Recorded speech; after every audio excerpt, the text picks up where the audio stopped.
Ce soir, j'emmène Link dormir là-haut. Et tout ne doit pas se passer comme prévu.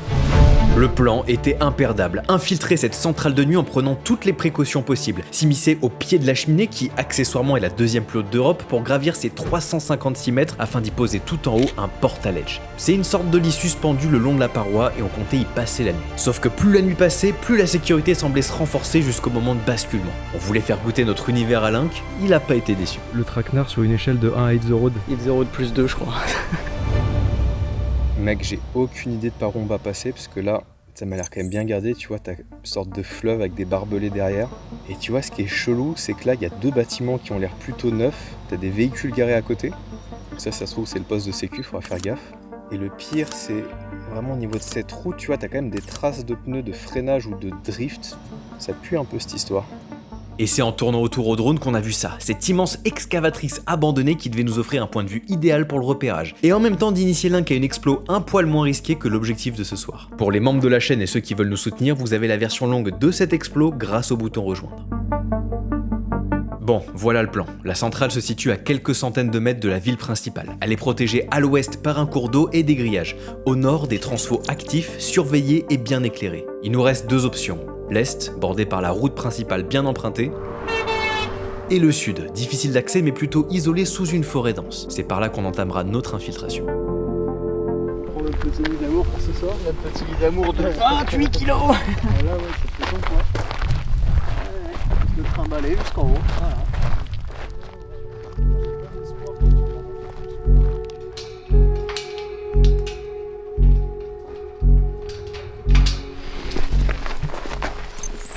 Hey, top, merci beaucoup, c'est mon plaisir. Nickel. Putain, le gars, il a fait ça toute sa vie, quoi. Reviens, mec. Let's go. Je suis un petit voleur, moi. Ouais, bah là, du coup, tu vois, il n'y a plus de retour en arrière, on y va forcément. Je suis dans l'illégalité. Allez. C'était vraiment mission commando parce que t'as tout ça à transporter, plus on n'a pas dormi vraiment la veille. Ça fait 24 heures qu'on est en train de tout préparer et tout, on est dans un piteux état. Hein. Genre, c'est quoi un peu le ressenti que t'as eu quand t'as vu ça? L'excitation qui me prend direct quand il commence à faire nuit, quand on part enfin, parce qu'en fait t'as fait tellement de prépa que quand t'es parti t'es en mode ça y est c'est maintenant, c'est réel, tu vois. Puis t'as peur du noir aussi, je pense qu'on peut le dire. Tu passes le premier portail, ouais, t'as peur de tout en fait, parce que tu fais attention à tous les bruits, et puis moi j'ai pas l'habitude. Il y a une grosse partie qui consiste à pas bouger et écouter, tu vois. Donc on va faire des petites pauses pour regarder un peu comment est le site, tu vois. Parce que l'idée évidemment c'est pas se faire attraper, repartir comme on est venu, avec nos rushs aussi. On garde l'œil ouvert et les oreilles bien sorties. Allez.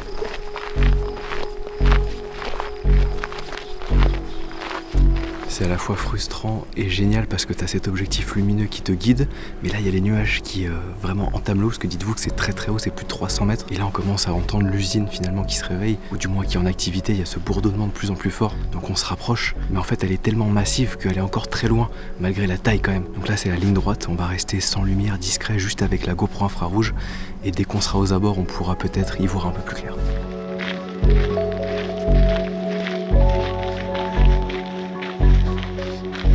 Les gars, c'est mystique. On se rapproche. Il y a cette lumière rouge comme ça qui guide à travers les nuages. Et surtout, cette ambiance ultra stylée. Malheureusement, on n'a pas la caméra habituelle qui filme super bien en noir. Parce que si vous avez vu la dernière vidéo où Paul s'infiltre dans une autre centrale par les airs, il y a eu un problème de caméra, une chute de sac de 15 mètres qui s'est fracassé au sol. Donc là, on fait avec du matos qu'on nous a prêté. Non, c'est hyper beau. Franchement, je suis émerveillé, gros. Si on se fait choper maintenant, j'aurais été super content. Ah oui, je suis ravi. Je suis très ravi. C'est la tour de Sauron, les amis, et on est les hobbits qui cheminent. On doit aller jeter le portaledge. On va jeter le portaledge, c'est ça.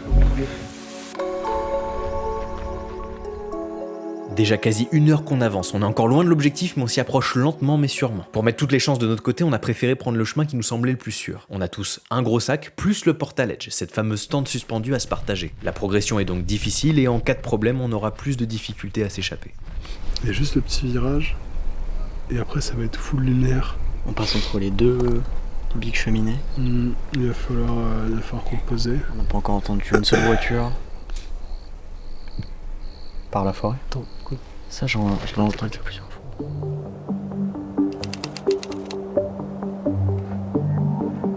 En plus, toi, je t'ai vu, t'as commencé à trétamer et après, je vois Paul qui tire le porte-à-ledge. Toi, t'étais accroché dessus comme ça. Ouais, moi, j'avais plus de cheville. Tu vois rien, tu vois même pas où tu marches. Parce que tu dois éteindre tes lights, faut être discret quoi. Tu es emporté par la chèvre, je te jure.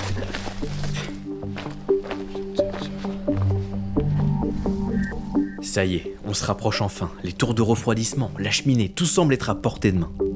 Ça va les mecs? Mais je sais pas comment on va le monter là-haut, c'est une dinguerie. Moi en fait la mission c'est ça. C'est pas...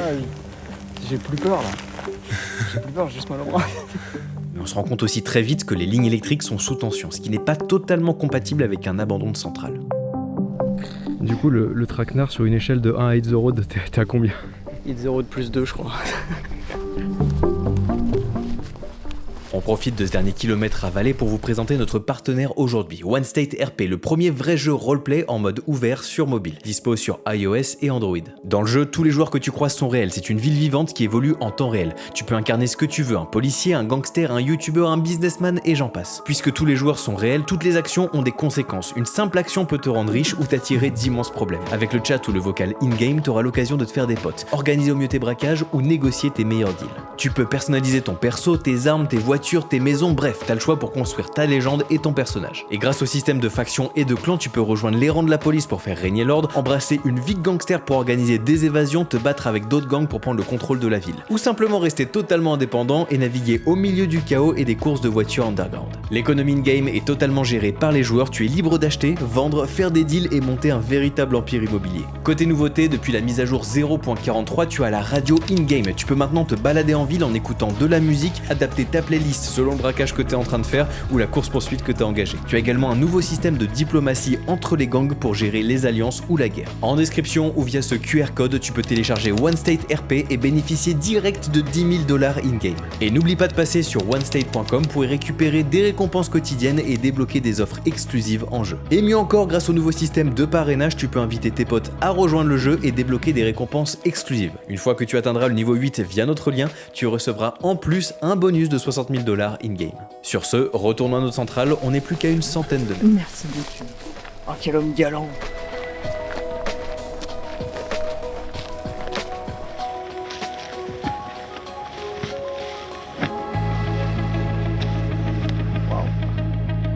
Tu vois cette barrière, qu'est-ce que tu ressens déjà? Cette barrière on l'avait pas forcément prévue parce qu'on l'a pas vue au satellite, au GPS. Et relou en fait. Parce qu'en fait on vient de se taper bien 1 heure d'approche déjà dans les champs. Ce à quoi je pense direct c'est si je rentre, je devrais faire le même effort pour sortir. Sauf que si je suis poursuivi, ça va être très compliqué. D'accord.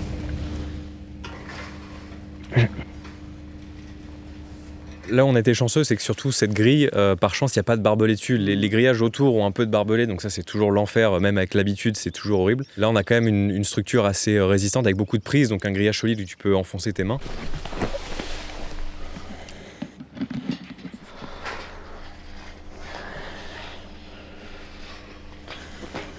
Ouais, je suis bien. Ça passe. Doucement. Exactement. Super. C'est ce qu'on appelle la préservation de l'espèce. Un peu agité mais Non, c'est nickel. ça fonctionne. Super, bravo. Non, je suis content, l'escalade ça paye hein. Ah ouais? Franchement, mec, ça s'adapte en conditions urbaines, franchement, c'est bon. Évidemment, Bravo. évidemment. On est désormais dans l'enceinte intérieure et sécurisée de la centrale. À partir de maintenant, il faut garder les yeux grands ouverts parce qu'on ne sait pas sur quoi on peut tomber. L'idée est de contourner les zones éclairées pour rester toujours dans l'ombre, à l'affût du moindre mouvement.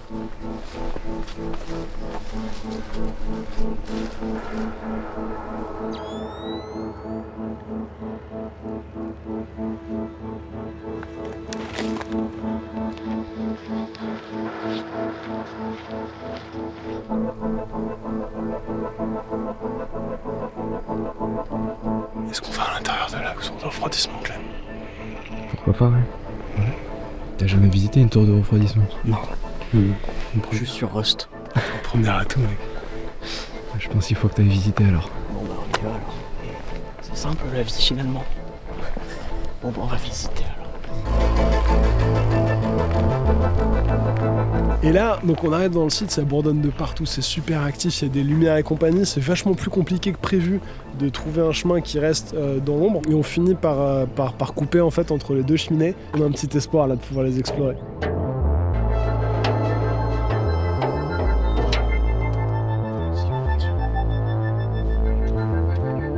Malheureusement, la porte est soudée. Impossible de l'ouvrir. D'après l'écriteau, les tours de refroidissement sont condamnés pour cause d'amiante.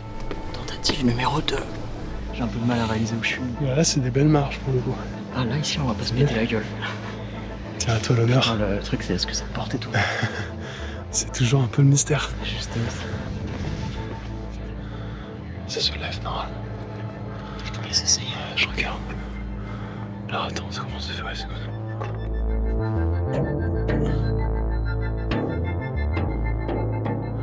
Derrière, ici. Partout. Une petite. Ça bouge pas. J'étais un tout petit peu déçu parce que ces tours de refroidissement, je trouve que c'est assez iconique. Moi, je sais que la première que j'ai visitée, il y avait un vrai truc de. Tu sais, c'est le truc cliché des Simpsons, un peu cette grosse tour. Et t'as envie d'aller voir comment ça fonctionne, qu'est-ce qu'il y a dedans. Là, malheureusement, elles étaient verrouillées pour cause d'amiante, de démantèlement. Et en fait, tout le site, nous de base, de ce qu'on avait un peu glané comme information, c'est abandonné. Sauf qu'en fait, comme tu l'as dit, il y a des lumières et quand on entend surtout crépiter, on comprend que la plupart des bâtiments autour sont toujours en activité. Cette cheminée, on ne sait pas vraiment finalement si elle est abandonnée, il y a juste une partie du site qui est en cours de démantèlement. Et là, tu te dis, putain, plus j'avance, plus il y a des indices qui disent que ça pue un peu. Ah non, mais en fait, on se rendait pas compte que ça allait devenir très rapidement très très chaud pour notre tronche.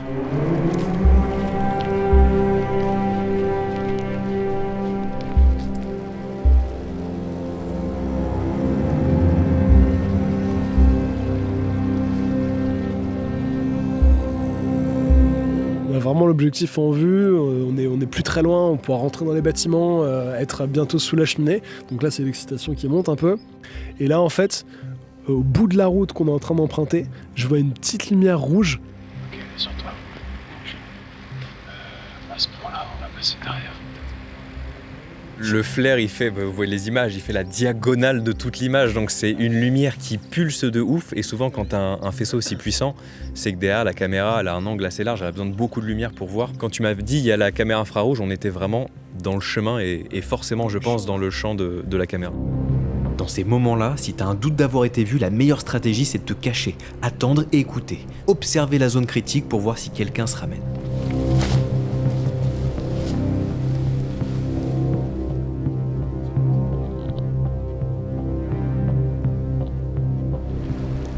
Là, vous l'avez vu, juste en face sur le mur, un faisceau hasardeux se dirige tout droit vers la caméra infrarouge qu'on pense avoir déclenchée.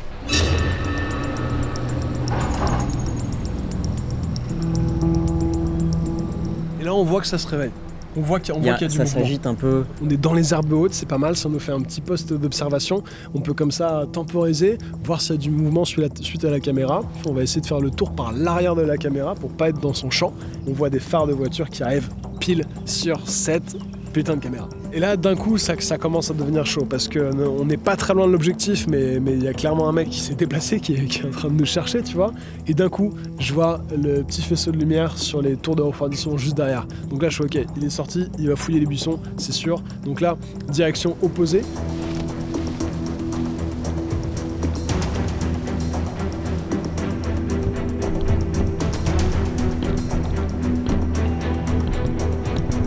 Tourner dans les herbes, vous voyez une lampe torche dans les herbes qui cherche. J'étais terrifié, j'étais en mode je suis où là? En fait, il faut à la fois se dépêcher, à la fois pas faire de bruit. C'est un sentiment très contradictoire. Ouais. Et là, quand on progresse dans les buissons, mec, on voit à côté des gros transformateurs qui crépitent. C'est pas 2 caméras, c'est 3 caméras, dont genre 2 directionnelles, une 3.6, on fait 20 mètres de plus. Infrarouge, il y en a tout. Il y a tous les types. Full en infrarouge. Les mecs, c'est un showroom en fait. Ah ouais, non, je te jure. On n'en parle pas, mais moi je vois la 3.6 et je suis en mode bah on est baisé quoi.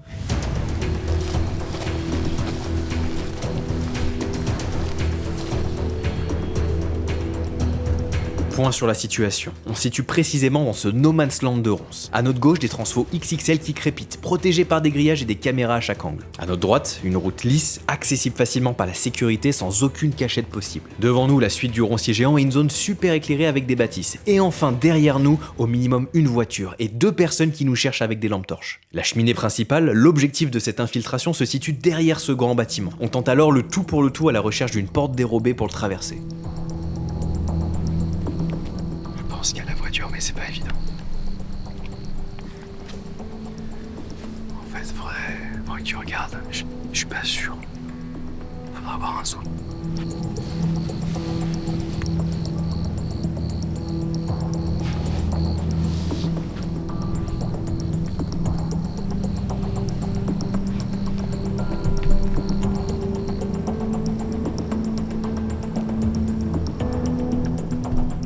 C'est quoi le plan?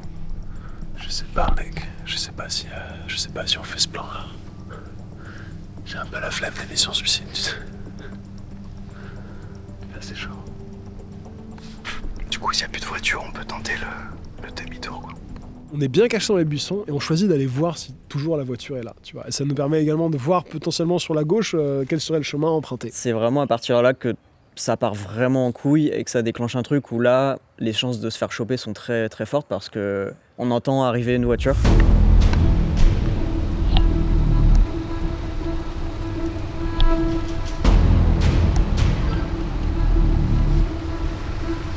C'est une scène de film parce que dites-vous que sur notre gauche, il y a des transfos en fonctionnement, donc t'as pas envie d'y aller pour te faire électrocuter. Au milieu, t'as un champ de roncier dans lequel on est et la progression est difficile. Et sur la droite, t'as cette route toute lisse où du coup les gardes ont tout le luxe de venir avec des véhicules ou ce genre de choses. C'est des véhicules hybrides qui font pas de bruit au ralenti. En plus, ouais. Ultra scred. Le seul truc que tu peux entendre, c'est les roues sur le gravier. Et en fait, ce véhicule qui arrive, on se rend compte qu'il y a un mec à la fenêtre qui a une torche.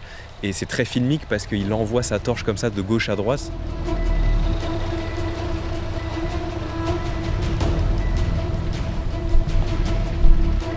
Et là, mec, la voiture passe, les amis, et ne s'arrête pas. Non. Incroyable. Pourtant, le faisceau passe sur le rosier. Non, elle passe et le faisceau, il passe dans le rosier. Mais moi, à ce moment-là, je filme et le faisceau brûle l'objectif de la caméra. Donc le faisceau est vraiment passé entièrement sur nous, quoi. Et les mecs font demi-tour, les bâtards. Le petit demi-tour.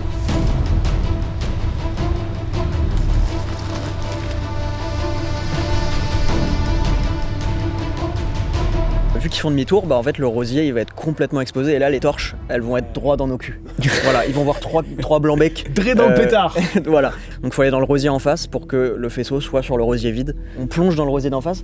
Clément a pas le temps. Glisser le Ouais, j'ai pas portage le temps. dans le rosier. En fait, je vous vois partir et je vois que déjà sur le premier rosier, j'ai pas trop la place. Et moi, je me suis dit tout de suite, souvent ce truc-là, c'est cacher les mains, cacher le visage, parce que c'est ça qui ressort sur une torche. Et je me dis, ah, j'ai des baskets blanches, je suis mort. Donc j'ai glissé mes pieds le plus profondément dans les buissons et dans les fourrés.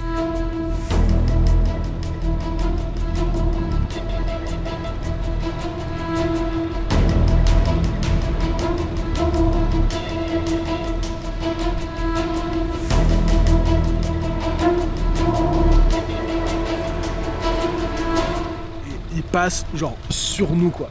Et à tout moment, moi je m'attends à ce qu'il gueule par en espagnol, du coup. Oh, que estás haciendo aquí, eh? Ah, c'est là. Le mec est à pied avec sa lumière et on les entend qui checkent toutes les portes, mais à gauche et à droite de nous. Et surtout on peut plus communiquer avec Clément. Moi, ce qui est pas trop mal, c'est que j'ai quand même un visu sur ce qu'ils font. Et en tournant la tête, je vous vois tous les deux et je vois que vous bougez pas, tu vois. Et moi, ma seule hantise, c'est que vu que les mecs étaient très discrets, parce qu'à un moment donné, ils sont retournés à la voiture, mais ils sont pas rentrés dedans. Et ils étaient lumière éteinte et je pense qu'ils attendaient qu'on fasse une erreur. Ouais. Et moi, je le savais et ma hantise, c'était vous êtes pas au courant de ça et vous commencez à vous lever, à me parler. Et là, je fais on est mort. Et là, on commence à entendre du bruit en mode attends, les mecs fouillent les buissons, lumière éteinte. À 2 mètres. 2-3 mètres. J'entends les mecs qui bougent, et genre, qui bougent, mais ultra scred. Je fais waouh. Si tu veux, moi, à ce moment-là, la seule deadline que j'ai, c'est ok, 5 heures, première lumière du jour. Faut avoir bougé d'ici là. Mais clairement, s'il faut y rester 3 heures dans mon buisson, j'y resté 3 heures. L'idée principale c'est de se dire si on n'est pas vu pendant assez longtemps, ils peuvent émettre l'hypothèse qu'on est parti. Enfin, on sent qu'il y a quelqu'un qui s'approche sur nous. Ah ouais. Donc je tourne la tête tout doucement, je vois une silhouette. C'est Clément. C'est Clément, frère. En fait, comme il Tout avait... s'explique. Ah, le bâtard. soulagement, Mec, J'étais trop content. Tu nous as mis une pression. Là, je fais, bah oui, c'est fort. Il y a que Clément qui se bat. Je pense qu'il y a eu une petite 5-10 minutes où le pire stress de nos vies à cause de toi. Pardonnez-moi d'être un ninja, mais faut saisir l'opportunité maintenant pendant que les mecs nous cherchent ailleurs. On a un invité, on veut pas le mettre dans la merde, alors on décide tous ensemble de tirer notre révérence à cette sécu de l'enfer et quitter les lieux le plus rapidement possible. On rebrousse donc chemin pour se rendre au portail avec l'angoisse de ne pas passer assez vite les sacs et de se faire prendre si proche de la liberté.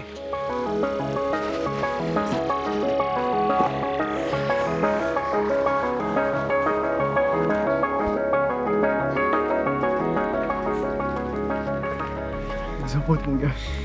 Putain, mais vous êtes des grands malades. Toute l'année, il se passe rien. Du coup, là, ils sont trop chauds. On leur propose le divertissement de l'année, tu vois. Et gros, je suis fumé. Alors, Clément, ça. Faut aller plus souvent en expert. Ah ouais, putain, je te jure. Exfiltré sain et sauf, cette cheminée aura gagné cette bataille mais pas la guerre. On reviendra et on compte bien poser notre lit suspendu là-haut. Alors abonne-toi pour être sûr de ne pas passer à côté. Et juste là, 1 heure de discussion avec Link sur cette aventure, sa vie en général, le sport, son duo avec Terra et sa future vie sans YouTube.